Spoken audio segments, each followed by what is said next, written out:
Okay, welcome to Cornerstone Home Inspection Education Center. Tonight we have Inspecting Plumbing Systems presented by Stan Bajerski. Stan's got over 30 years of experience in the home inspection industry. And if we have any questions, use your chat box or you can break in, but try to keep your microphone muted until you're going to ask a question. I'll hand it over to Stan right now. Hello, guys. Thanks for attending. Today we're going to talk about residential plumbing systems and inspecting them. It's going to be kind of simple. We're going to be talking about what we have attendees basically from 5 states, and we're going to talk about what the standards of practice for those states require. You'll see that most of them are pretty close to the same, and what they don't require, and then go through the components that they want us to inspect. So, for instance, well, it's a simple system, right? But it's integral component of the home. So it has 2 main functions: bringing potable water to the home and disposing of wastewater. So simple in concept, but complicated as a system. The presentation will go over the basics of a visual inspection of the residential plumbing system to determine if it's functional and if it needs repairs. So the plumbing system is rarely replaced in its entirety. So I kind of keep that in mind. And if we see any expansion in the plumbing system, there's a good chance that the homeowner has done that or a novice. So we got to look very closely at, what these repairs that we may think happened, how they were done, and to me, overall, determine if the system's functioning properly or not. So just a little bit of history. I like to do history, just in case you want to BS with a buyer. They might be impressed by it, but plumbing is defined as any system that conveys fluids for a wide range of applications. Plumbing uses pipes, valves, plumbing fixtures, tanks, and other apparatus to convey fluids. Heating and cooling, HVAC, waste removal, and potable water delivery are among the most common uses for plumbing, but not limited to these applications. The word is derived from the Latin word plumbum, as the first effective pipes used in Rome, in the Rome era, were lead pipes. In the developed world, plumbing infrastructure is critical to public health and sanitation. So that's another thing you got to keep in mind. Cleanliness of the water, getting the waste out of the house in a proper manner. Clay pipes, sewer pipes were introduced around 4000 BCE. I didn't even know there was a BCE. In 1850s America, most people relied on privies and outhouses for bathroom needs. But the Davis family of Natchez, Mississippi had something few other Americans did: indoor hot and cold running water and an indoor toilet. So the system's very basic in theory. We bring water from a private well pump or from the municipal supply. It is distributed to all the fixtures in the home. There is a supply piped to a method of heating water, and hot water is piped to all the hot water fixtures of the home. The used water needed to be collected. It needs to be collected. I am sure early on it was all drained out into one pipe, no vents. As the home began to smell water did not drain properly, the vent portion of the system was added. So today we're going to talk about water supply source, waste removal, water distribution, waste drain vent system, and plumbing materials. But not included. So most of the standards will include the water heater, flue vents and chimneys, sump pumps, and basement drainage systems as part of the plumbing. We've already done an hour on water heaters and an hour on the chimneys, and the flues, vents, sump pumps, and basement drainage will be addressed in other seminars that we have or webinars that we have coming soon. So I'm going to go through the standards just so you'll see that they're all kind of similar in nature. Connecticut, everything's under plumbing. The inspector shall inspect the interior water supply and distribution systems, including all fixtures and faucets, the drain, waste and vent system, including all fixtures, the water heating equipment, the fuel storage and fuel distribution systems, drainage sumps, sump pumps, and related piping.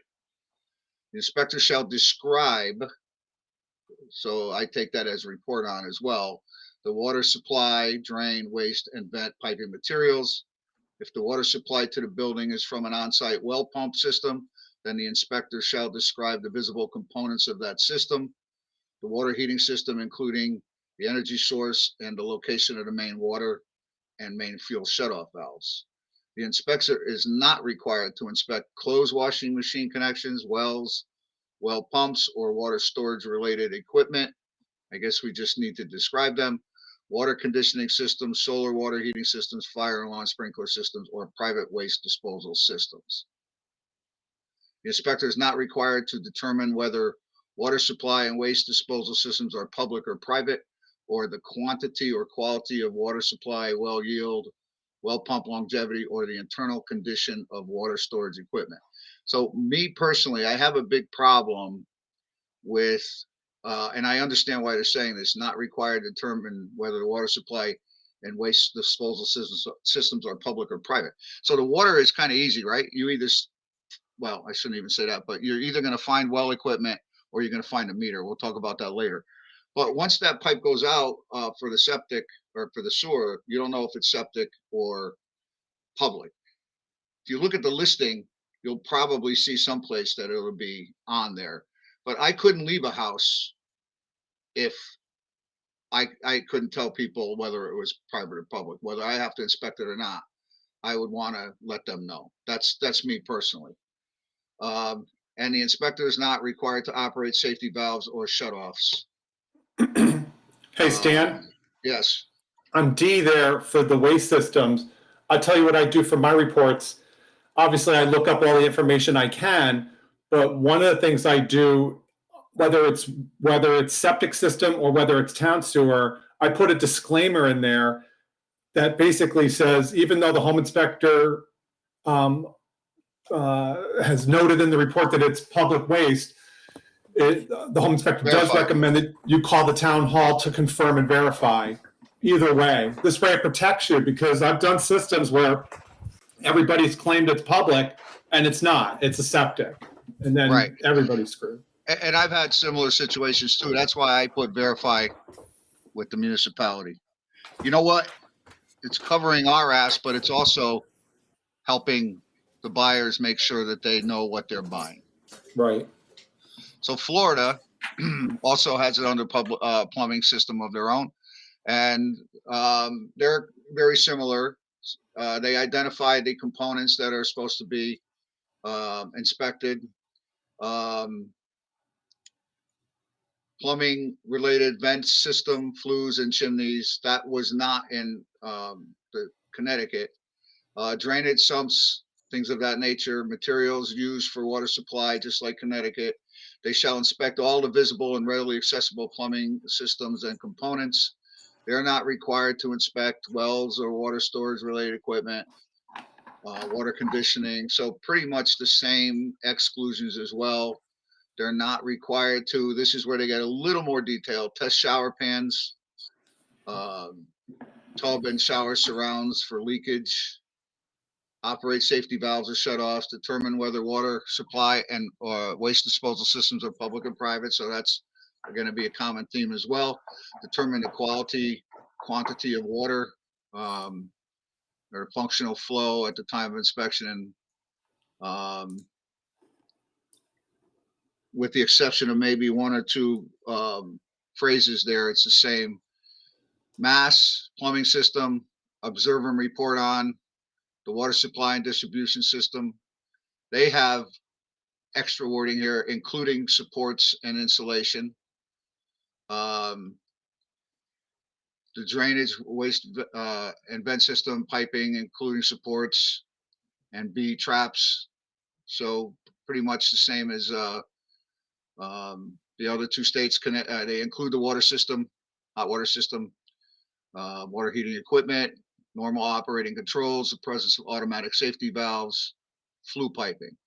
They shall identify the type of water distribution piping materials, the type of drain waste and vent piping and the type of water heater equipment and a nameplate capacity of the water heating equipment.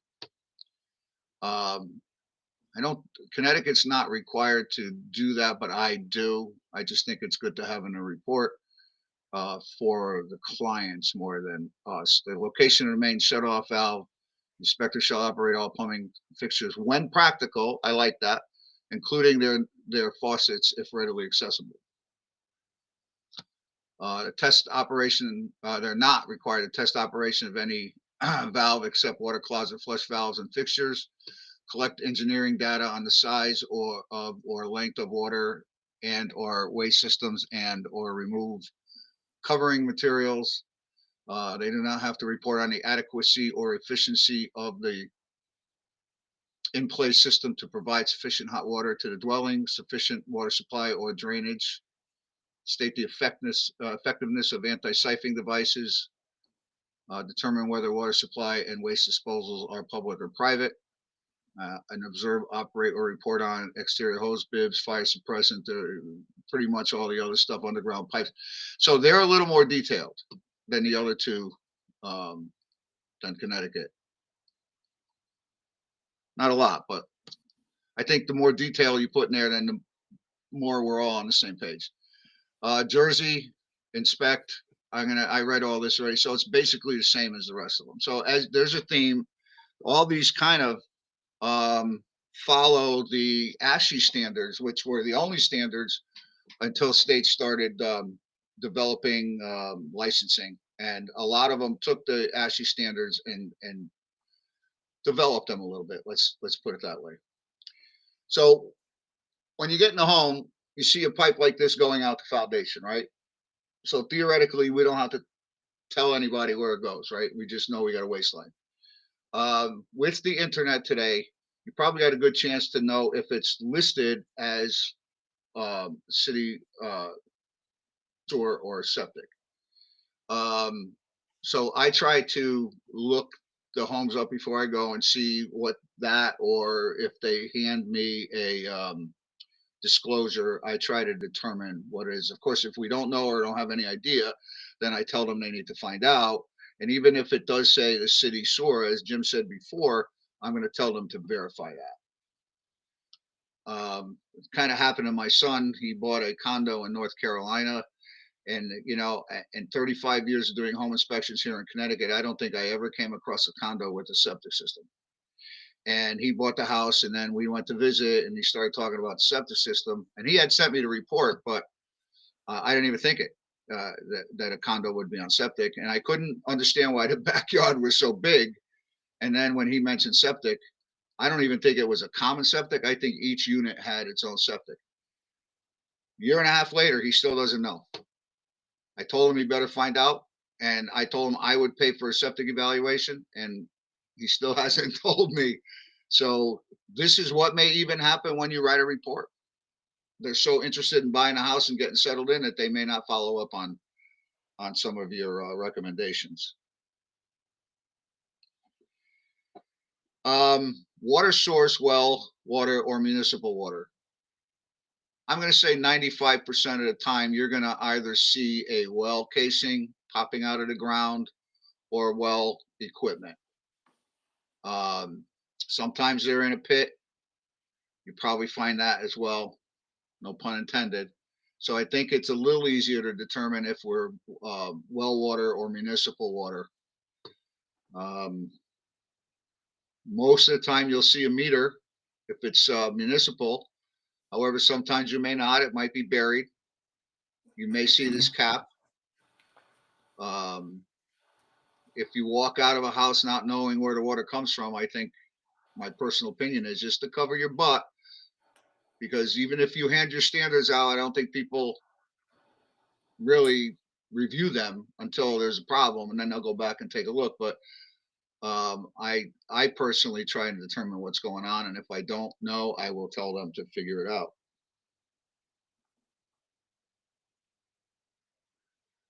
So describing the well equipment. In this case, obviously we have a jet pump.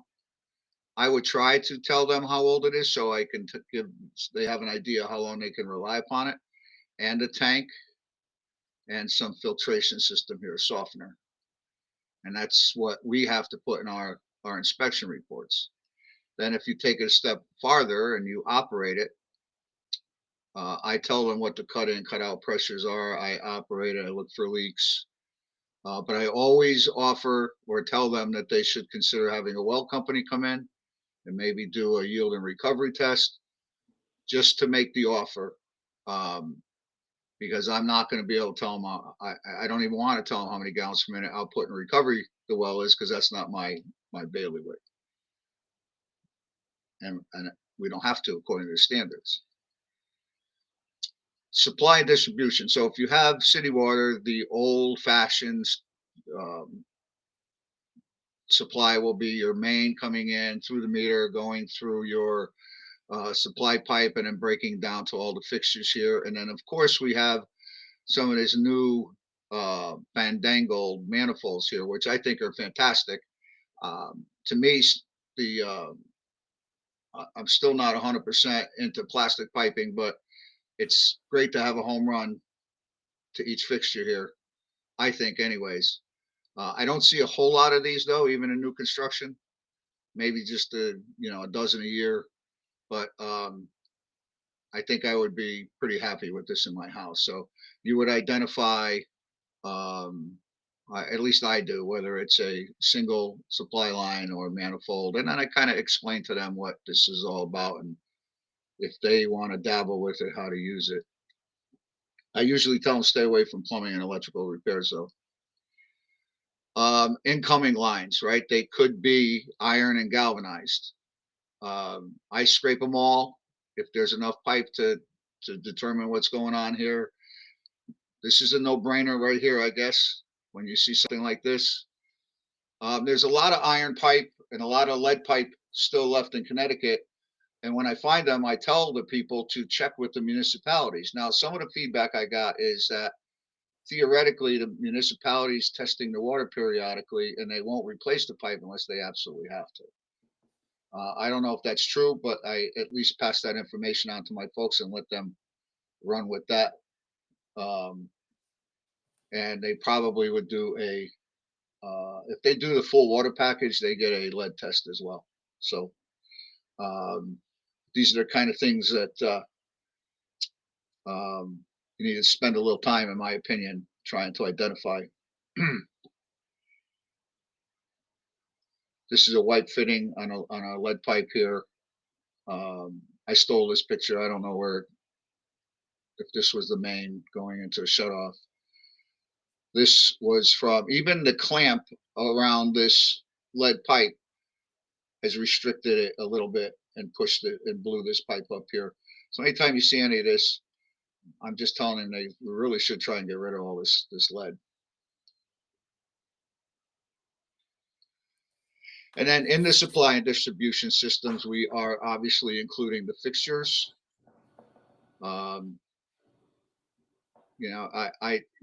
This is trivial, but I will tell them if things are dripping, if the faucet's rusted. Down the line, a couple slides, we'll talk about water pressure, but is cold water on the right, hot water on the left. Probably half a dozen times a year, I'll find that swapped. Usually when it's a new install and the pipes don't reach for whatever reason, they can't get them to reach. But I look for flow in the drain. We'll get it to water pressure in a minute. Here's a running toilet. You call out running toilets. You walk in the bathroom and the water, it just never shuts off. I kind of look in these too to see how clean things are and if there's any sediment in the bottom and what type of apparatus they have here. And loose toilets. Loose toilets can be, if you find a loose toilet, you ought to probe around the floor a little bit with your fingers or your foot and make sure nothing's soft, and look underneath to see if it's actually leaking after you flush it a couple times. So I had a partner a long time ago who identified a loose toilet but didn't identify the floor was rotted, and he got himself in a little bit of hot water. It's concealed, but you can usually tell.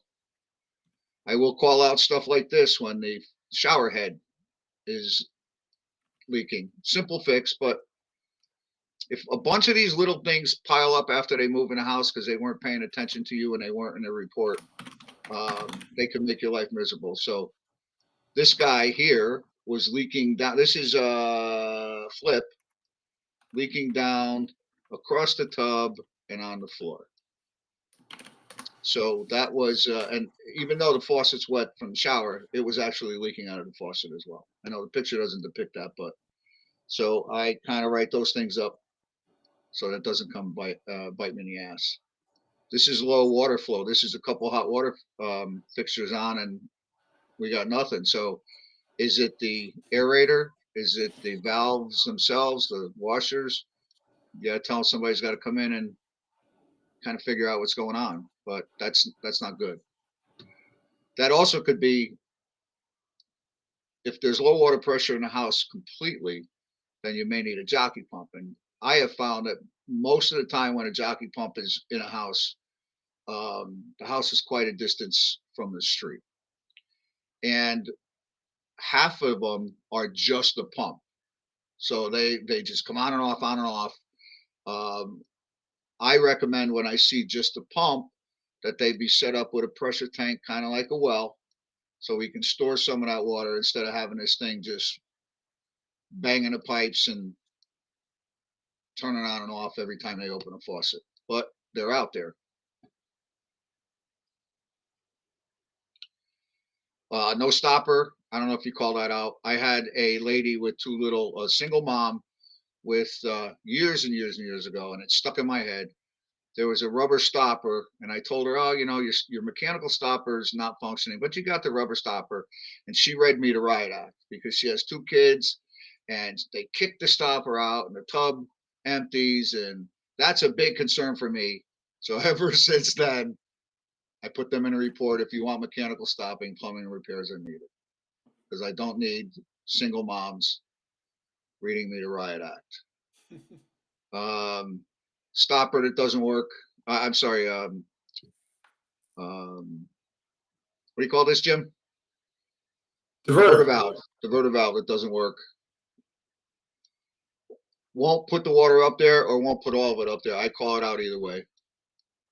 A lot of times you see those, even when the diverter is active, a lot of times you'll see water still pouring out of the faucet. Yeah. You know what? They claim they can be clean, but geez, just put a new one on. Yeah. Probably easier, faster. Pretty simple repair. New construction. I ran the sinks. There's a puddle of water there. Let me tell you, the house wasn't bad, but I was a hero. Not just me, but any home inspector that would have found that. Those people buying a brand new $800,000 house thought this was a huge deal. And of course, it's easy to fix, but it's like buying a brand new car that has a dent in the fender. It's a brand new car. So they were very appreciative and very upset that that could even happen in new construction. I think I just put another picture of this in at the end, but I don't know how you guys handle this corrugated or flexible piping. I have another slide. I forgot this was in here. It's not a defect per se. It is a pain in the ass if all this stuff gets clogged up here. And certainly 99% of the time you could pipe this, hard pipe it, and eliminate this. So when I come across this, I explain that exactly that way to them, that if they have a plumber in the house, they should consider alternative to using this material. What I always say, Stan, is when I shave, shaving material gets stuck in a smooth pipe, never mind a corrugated pipe. So I always tell them it should be changed. Yeah, well, that house was not a flip. I want to say they probably had a plumber put that in. I don't think that the people that own that house were handy, but I don't know that. But I recommend that they replace those, because it's just going to be a problem. So S-traps. Jim and I were having a conversation about this earlier today. So back in the day, late 1800s, early 1900s, this is how they trapped, and it went right down into the basement of crawl space. And then you renovate the house. If you're not gutting the house, they just replace the S-trap. I handle it the same way. I let them know that this was a common practice, and without probably major renovation, so that you can get your P-trap in and your distances, that you will probably have to deal with this. I tell them what the consequences are, that this trap can siphon out, and at which point they may find smell and odor, and if they get closer to the sink, it may be stronger. But there's I find bathrooms in houses that have P-traps that aren't used very often and dry out anyway. So it's the same principle there. You got to get water in those traps and keep them in there. So if you smell the odor, you slowly add some water in here. And then if you ever do any renovations, you'd probably be able to take care of this the proper way. They can have a plumber look at it and see if there's anything else they can do. But as long as they're aware of what the consequences are to the S-trap, I try not to beat it up because it was very common practice. Brass plated, chrome plated brass. This was a mess. It's just all over the place. Years and years and years ago, before licensing in Connecticut, I had a guy that wanted to ride along with me, wanted to be a home inspector. And I had a trap like this, and I don't know what behooved him to touch it, and it collapsed. And I had to replace it. And I guess I didn't have to, but I felt like I should. So I told the folks, actually the folks were home. I told the realtor, call the listing agent, tell them that I need to get back in the house. And I replaced the trap with a plastic trap, and we were good. But this stuff could be paper thin, ready to go. Anytime I see any of this, I'm more or less protecting my ass, but obviously I recommend replacement. Galvanized pipe. These are exaggerated, right? You can hardly miss this if you're walking by and paying attention. Sometimes it's pretty subtle. I don't know if I have any subtle pictures here. If this was an electrical webinar, we'd be talking about this. Well, that's an electrical. But anyways, this is pretty bad. So even when the galvanized pipe is in okay physical condition, I write that the galvanized pipe can deteriorate and they should consider replacing all galvanized pipe with plastic.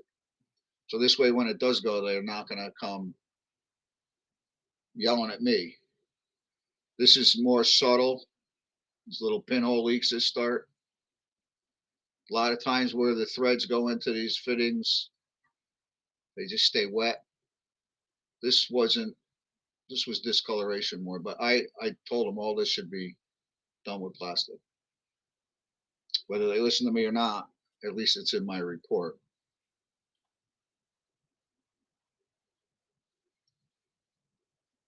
So this, if you had a cross section, this is what can happen to galvanized pipe, even before it starts to show up on the outside. So a buddy of mine got in a little bit of hot water because when there was all galvanized pipe at the laundry area, and when the people did their first load of laundry, I'm sure it was worse than this on the inside. Everything overflowed, and they filed a complaint and wanted him to pay for all that piping. He's the kind of guy, if they went to him first, he would have tried to fix all that himself. But I don't know how that turned out, but he did have a little bit of complaint going on. There was water damage in the laundry room. All the galvanized pipe had to be replaced. I don't, by saying galvanized pipe should be replaced, at least you have some documentation that you saw and that you indicated that it could create problems. It only has to happen once to you to make your life miserable. This guy was cracked. I'm not sure if this cap was taken out, because that will happen a lot. And then it rusted. It didn't look like it was marred or anything, but And then I see this a lot, these little tiny pinhole leaks that turn into these crustaceans. The water staining is a dead giveaway. Even though these pipes don't fill up, this is a why. The water is running probably down on this side, and this is getting worse and worse. There's guys that will put, what do they call it, liquid metal on this and patch it, and it probably holds for a while, but I'm just saying in my report that it needs to be repaired. If they want to replace the whole fitting, they replace the whole fitting. Again, these guys are no-brainers. If you miss these, I think you probably missed some other things too. I see this a lot. This plumber's putty around these fittings. If it's not leaking, then that's what I say, but it could become a problem again in the future. Now this guy here, I think this was a vent pipe that went up in the wall, and it was cracked. So even though it was a vent pipe, water must have been coming in from outside and leaking into the basement here. But it was cracked in the wall, so you really couldn't see the damage on a pipe. The wall was taken apart.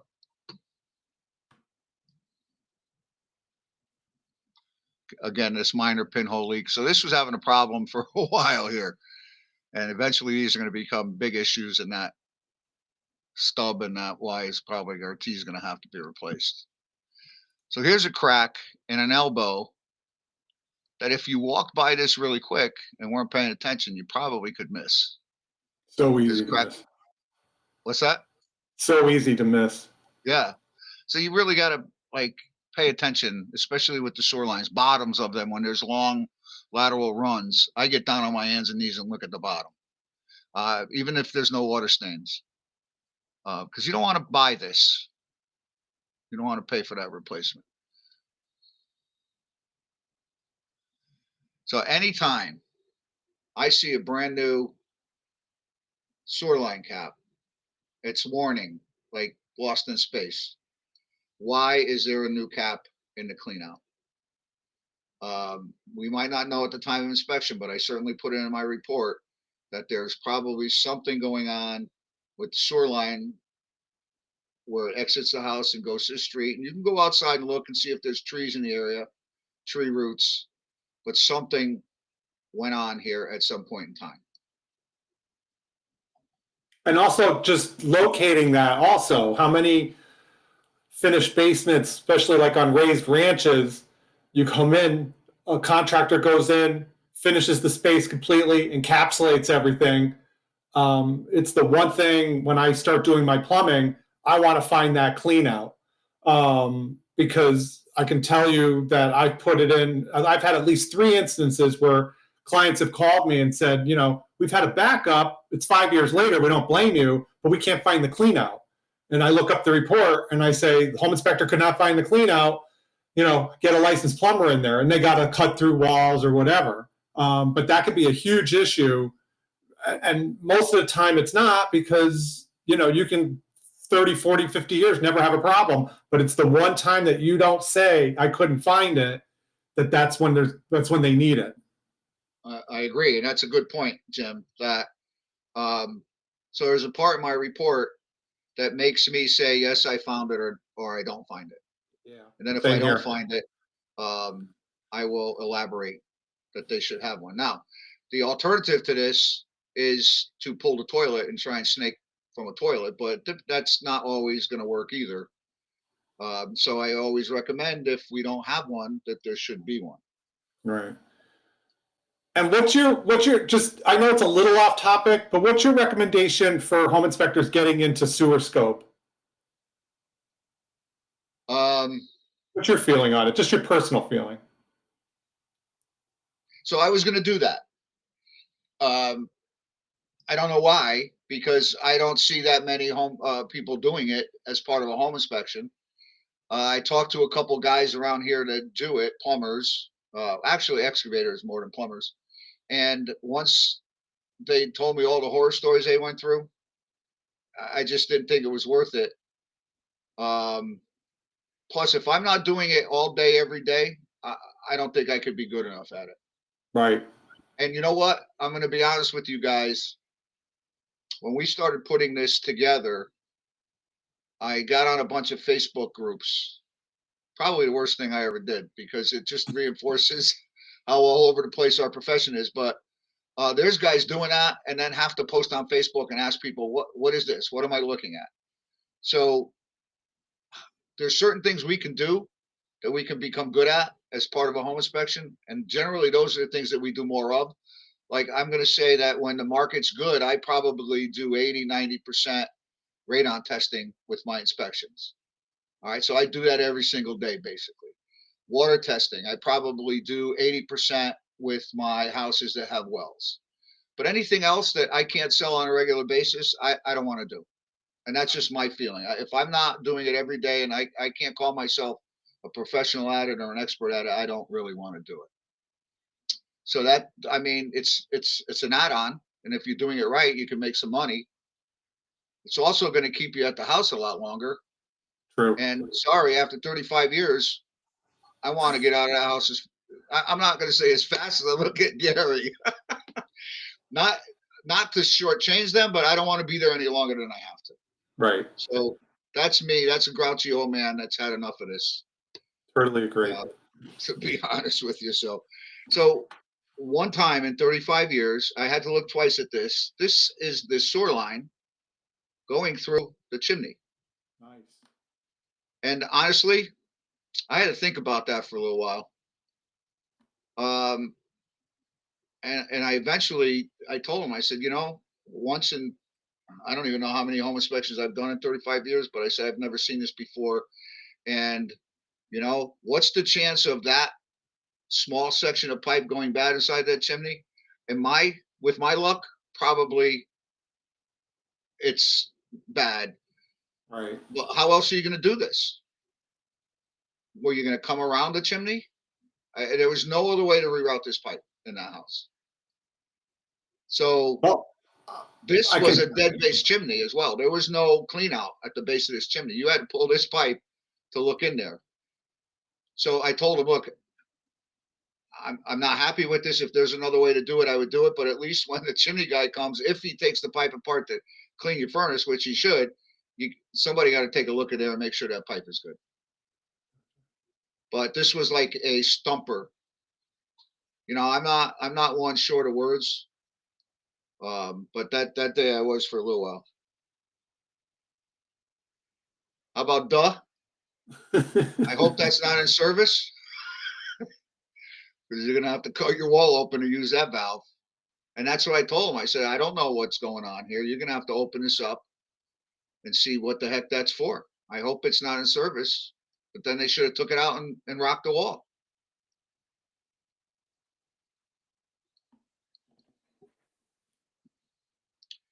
How about this? Electrical panel. So this must have been a 60 amp service, I guess, at one time. And then they put a 200 amp in, and there was not enough space to back that clean out of that pipe. So all I did was document it and let somebody else figure out what they want to do with it. These are the kind of things you got to just kind of, because if I didn't call that out, just like you said, Jim, 2 days later, they have a backup, a clog, and they'd be bitching me because I didn't tell them that they couldn't get their clean out open. So you just got to keep your eyes open. Got to keep your eyes open. And even if it seems trivial,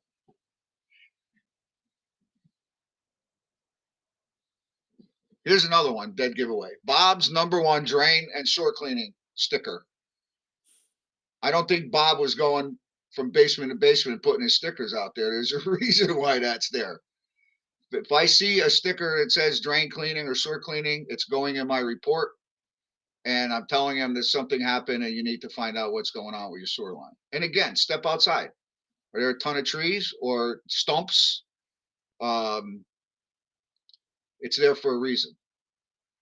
And if you're new in the business, I don't know what they do in the schools now, how these guys get trained, the new guys. But if that's not mentioned, then they're not going to even pay attention to it, probably. So beware, Bob was here. This is basement. This is a crawl space, but this pipe disappeared. Crawl space grade was right about here. This pipe was through the crawl space, embedded in the wall, and then into a driveway and out to the street. And clearly something was going on here. So this is not an easy situation here when you tell somebody that, you know, this pipe could be leaking. You got to do a little bit more investigation. Who is going to do that? I don't even know if they bought this house, to be honest with you.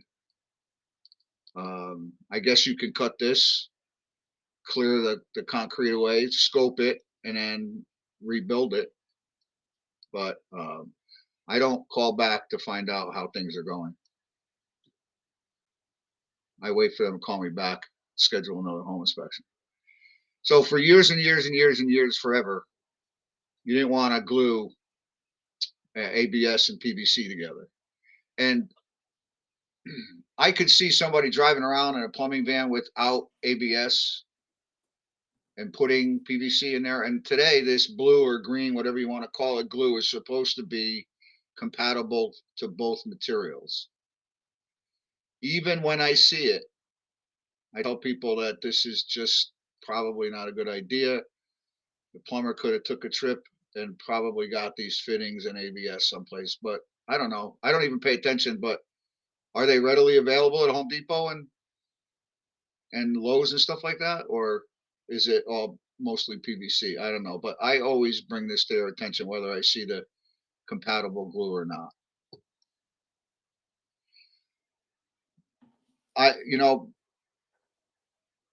I'm number one when I do a home inspection. If I protect myself, then I'm protecting my clients as well. But I don't need nuisance phone calls and stuff like that. And I've been pretty good at keeping them to a minimum. So I'm just passing on what I do and trying to save you guys a few headaches.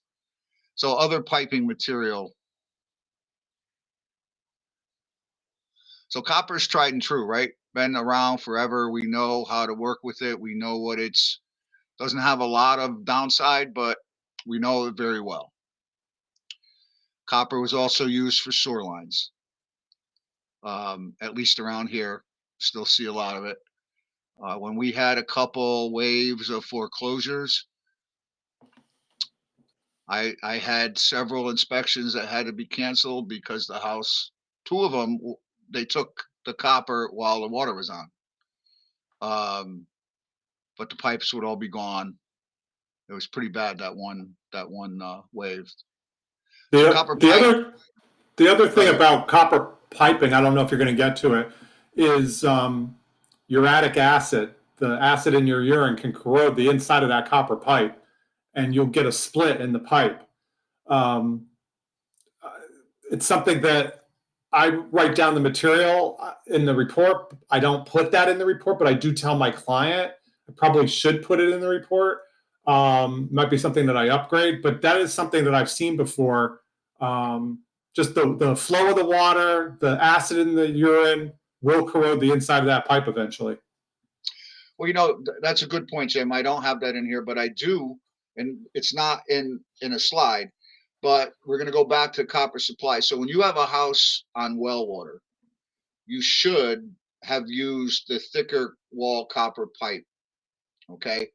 For a time there, they were color coded, but you want to use the type L was thicker. So if you had acidic water, now it's a catch-22 though. If you're testing your water, you're going to know it's acidic and you're going to treat it. But a lot of people don't test their water. And I know guys that had houses with well that the thin wall pipe was used and there were leaks all over the place. And you know, a friend of mine, I said, Gino, what do you ever test your water? Yeah, I'm not saying this is right, but you probably could have maybe avoided this had you tested your water. It was a brand new house too when he bought it. He never tested his water. So there for a long time I was able to see the colors on the pipes, but I don't really see that much anymore. And if you walk into a older house with a well, and you see all new plastic pipe, and they, you know, some copper, it probably had an acid problem um, that had to be resolved that way. So copper pipe is an ancient invention that dates back to 4000, 3000 BC, when it was used to transport water from the Indus River to the palace in India. And we're, how many slides do I got left here? We don't need to read this. I don't, because I want to get through the rest of them. And we're kind of running out of time. Brass pipe. Brass pipe is softer than copper and usually threaded, right? We don't sweat it. And when I find the failed fittings, it's usually at the threads, right? Not in the failed pipe. It's not in the body, but in the threads. And even if I identify piping as brass, but it's not failing, I tell them they should consider replacing it because it will. 50-year life cycle on that. Well, most of the houses are even older than that when we find this, Yeah, right? So, that's the problem. and a lot of times it's a mixture. There's some copper, but I'm going to say that the threads are wiped more than they're not in the houses that I've inspected. So it's very easy to see that there was an issue here. Telling somebody it could happen, they'll probably just put it out of sight, out of mind kind of thing. This is that other picture. So this is brass, chrome plated brass. Again, doesn't last forever. An ABS is just a type of plastic. It's PVC is supposed to be more flexible, but ABS is stronger and more shock resistant. ABS is better at handling severely cold temperatures, but it can warp with exposure to direct sunlight. PVC is thought to be better at muffling the sound of running water. In most North American markets, the two types are priced similarly. When significant price differences can be found, it's usually due to higher shipping costs for one or the other. The biggest difference is the ABS pipe has a one-step process for connecting pipes, while the PVC process has two. So ABS, you just use a special glue. PVC needs to be primed and then glued. I'm going to say that occasionally I'll see ABS in sewer lines, but predominantly it's PVC.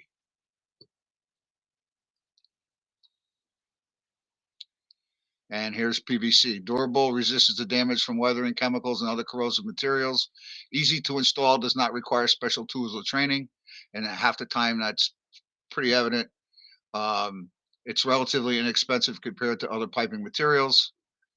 Could be cut and shaped to fit the needs of any project, and available in wide sizes and diameters.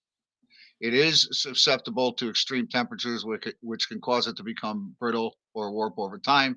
It is not suitable for use in high pressure applications, as it is prone to bursting and cracking under pressure. So that's why it's sewer mainly, and it may be more susceptible to leaks and cracks compared to other types of pipe. CPVC. Easy to install, non-flammable, resistance to heat, and resistance to oxidative embrittlement due to exposure to hot chlorinated water. So could that be why we don't want to use this in water supply? I guess. I don't see much of this. I'm sure that whatever was used in the water supply has been taken out. Unforgiving or sloppy installation. So in a slide or two, you know, I think there's been lawsuits against every form of plastic piping, and the manufacturers are always blaming the installation. And that might be true, or that might make things worse. But that's true with even mechanical systems. If you don't follow the manufacturer's recommendations, it could take an otherwise a piece of equipment that would be functioning fine and create all kinds of problems. So installation is very, very critical on everything. If excessive amounts of solvent cement are used to assemble the joints, the pipes may become brittle after a few years of service. non-compatible with products that contain hydrocarbon chemicals, for example, overspray cleaners, mildewcide, contact of the pipe with computer network cables, use of wrong fire caulk, and exposure to a leak in an adjacent HVAC system. Not resistance to freeze failure. So you guys see Charlotte FlowGuard? Yeah. I think Jim and I had a conversation about this. It had extrusion problems. I don't know if it was ever recalled, but when I see it, I call it out. I've never seen it leak. I've never seen it fail, but I tell them that there's a propensity for that to happen, and they should at least look it up and then decide on how they feel about it. So the resin in the FlowGuard Gold may be causing the pipes to become brittle to the point where they fall apart. In this blurb here, it says, and attorneys are looking into whether FlowGuard Gold pipes meet the American Society for Testing Material standards for strength. We're going to probably go back to that in a second. So PEX, probably the material of choice today. So easy to install, resistant to most hydrocarbon chemicals, flexible and resistant to freeze failure. It is flammable, brittle. Failure of the pipe can occur if not properly installed and or operated at excessive pressures and temperatures. So again, not properly installed has creeped up again. There's been lawsuits against them as well. So attorneys have reason to believe that a number of major manufacturers can be sued for selling defective products in light of growing numbers of complaints that are tubing and fittings, that the tubings and fittings can crack, leak, and flood the surrounding area. Before attorneys can take action, however, they need to hear from homeowners who experience problems with the PEX tubing and fittings. So I'm going to kind of digress a little bit. So we're in the same position here with the waiving of home inspections. We can't get anybody to write a letter saying that they were told to waive a home inspection or coerced to do that, or found issues with their house after they moved in when they waived a home inspection. They're out there. They just wouldn't step up. The attorneys, the politicians need that. Attorneys need that. They need it here too. We got to have damages to really go after somebody. Again, it's believed that some issues being reported by consumers are caused by one of two problems, which can be described below. Dezinkification. PEX pipes are made of plastic tubing that is connected to brass fittings. It has been alleged that these fittings contain a higher than normal level of zinc, which when they come in contact with water can fail earlier than expected due to a process known as dezinkification. And then fatigue in the piping. I don't think it's been around long enough to really figure out what's going on here. I mean, it's been around for a while, but I think we're still going to be using it for a long time unless something comes up where they can really prove it's not a good thing. Nobody wants to pay for copper anymore. Polybutylene, right? Just you see gray piping and supply, you got to tell them it's no good. I think we don't need to speak about that much more. I see those only right now in mobile homes. Yeah. Quite a bit. And they're good. They're functional, but you can't you can walk out of that inspection and 2 days later they could be leaking. So you got to bring it to people's attention. So for 6 minutes, I'm going to talk about a couple of things that I see on the Facebook posts a lot. Guys trying to figure out, like, for instance, they'll see, there's some worse ones, but they'll see something like this and try to figure out if that's per code. You know, without measuring all that stuff, it's really difficult to tell if things are done per code. And a couple of things that I do, you know, is it draining, first of all? And I drained the water for a while. And did I smell an odor when I walked in there? And is it leaking? Leaking is no matter what plumbing I'm looking at, but we're not doing code inspections. So if it's draining properly and I don't smell any odors, I will tell people that maybe this could have been piped a little better, but right now it's functioning. If you have any issues, you have to have a plumber come in and go through all this, measure the lateral, make sure the weirs are in the proper position, all that kind of stuff to ensure proper water flow. There is a vent there. I also tell them when we see mechanical vents or the AAV valves that if they smell an odor, just like the S-trap, that and they get closer to that valve, it may be failed or not functioning, and you have to have somebody come in and either replace it or figure out what's going on. Sometimes you could spend hours trying to figure out what's going on, and that won't be me.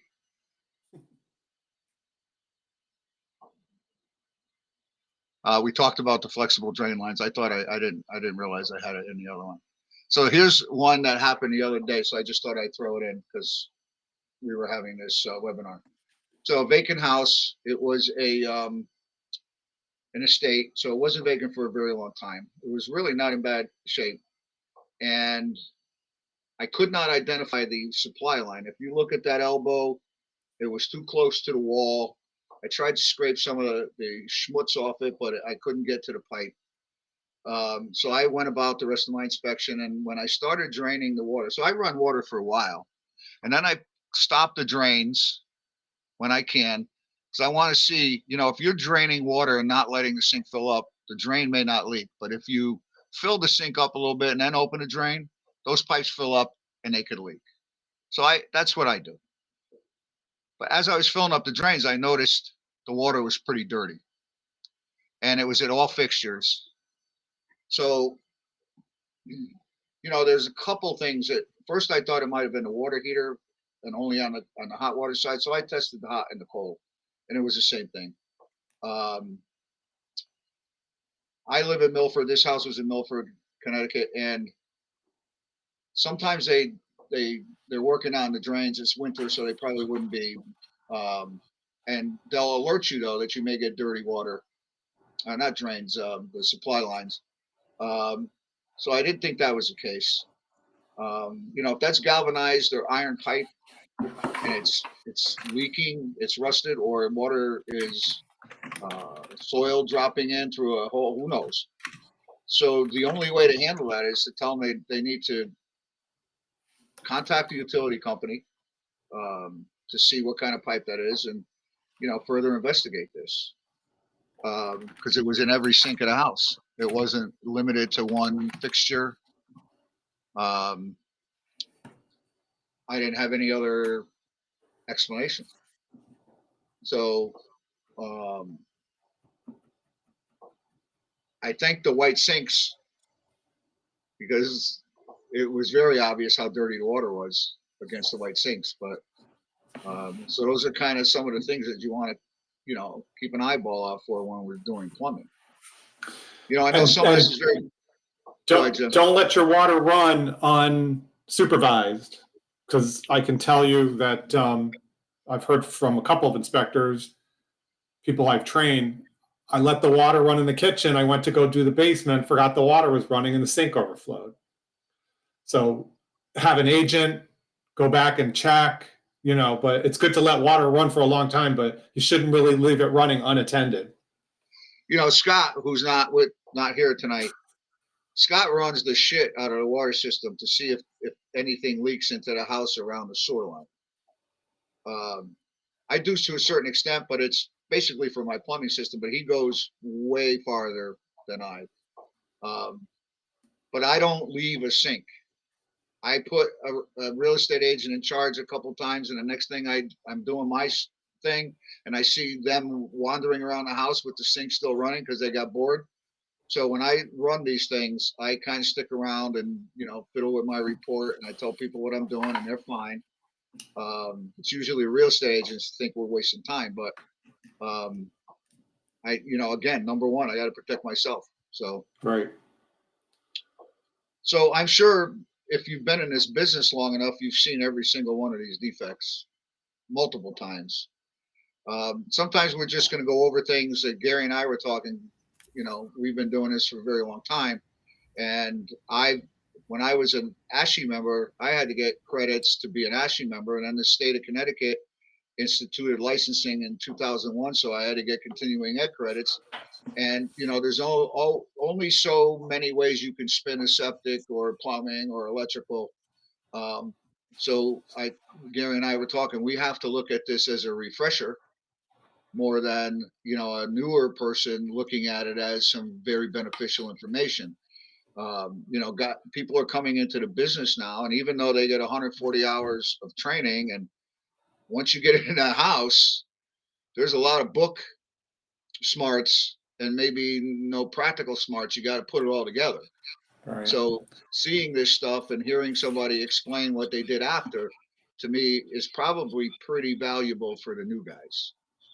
What I'm gonna do also, because we're wrapping up here. Stan, do you have any other slides to go? No, this Or you is good? thank you. That's it. So what I'm going to do is I'm going to update the website tomorrow because there's some information on that FlowGuard Gold. I've had past education that the instructor has said the FlowGuard Gold is good. If you see gold on that plastic pipe, there's not a problem with it. I've changed how I'm calling that out. I do more what Stan does now after learning more about it, is I call out all that kind of plastic water piping. But I'm going to I did go to the FlowGuard website and they strenuously defend the product. They go into every single lawsuit and I read up on it. What I'm going to do is under links of interest, I will put that information, that website link there that goes right to the information that's pertinent to you guys. So that'll be up there by noon tomorrow. And that'll, you can clarify for yourself, how you want to make that call and what they're saying about it. Any questions, guys? Any questions? Everybody good? Cool. All right. Thanks for attending. We appreciate it. We'll catch you on the next one. Thank you.